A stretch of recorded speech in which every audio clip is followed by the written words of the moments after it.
ఆయన director sir గారు. Hi Suresh గారు, నాతోటే మాట్లాడతారా? ఎలా ఉన్నారు? బాగున్నామమ్మా. చెప్పండి. నిజంగా ఇంతకుముందు వచ్చిన ప్రెస్ మీట్లకి అనసూయ వేరు, ఈ ప్రెస్ మీట్కి వచ్చిన అనసూయ వేరుగా కనిపించేసింది మనందరికీ. మ్. కొన్ని క్యారెక్టర్ కొన్ని సినిమాలు మనం మనీ కోసం చేస్తాం, కొన్ని మనసుకు నచ్చి చేస్తాం, కొన్ని క్రేజ్గా చేస్తాం. సో మీకు మనసుకు నచ్చి చేసారని ఈ సినిమా అర్థమైపోతుంది. సో ఈ కథ చెప్పినప్పుడు కానీ మీ క్యారెక్టరేషన్ గురించి కానీ అంతకుముందు అనసూయ కూడా పాటలు చాలా పాటలు వేరే రకంగా చూస్తాం. సో ఈ రకంగా దీనికి మీరు ఎలాంటి కేర్ తీసుకుని చేశారండి? నేను మారలేదు, ఇవాల్వ్ అయ్యాను.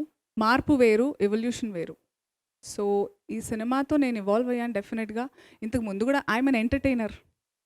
ఈ ఎంటర్టైన్మెంట్తో పాటు ఇలాంటి కథలు వస్తే, ఇలాంటి ధైర్యం ఉంటే, ఇలాంటి పాత్రలు రాస్తే వస్తే ఆ బరువు వేరే ఉంటుంది, నా అదృష్టం ఇంకోలా ఉంటుంది. అది నేను తీసుకునే అంత బుద్ధి నాకు ఉండాలి. ఆ భగవంతుడు ఇస్తున్నాడు. ఆ కనెక్ట్ ఉంది కాబట్టి ఐఎమ్ గ్రేట్ఫుల్. బట్ అది ఇప్పుడు ఏంటి, దాస్ గారు ఉన్నందుకు నేను ఏదో స్పిరిచువల్గా మాట్లాడలేదు. చాలామందికి తెలుసు I'm always very connected. So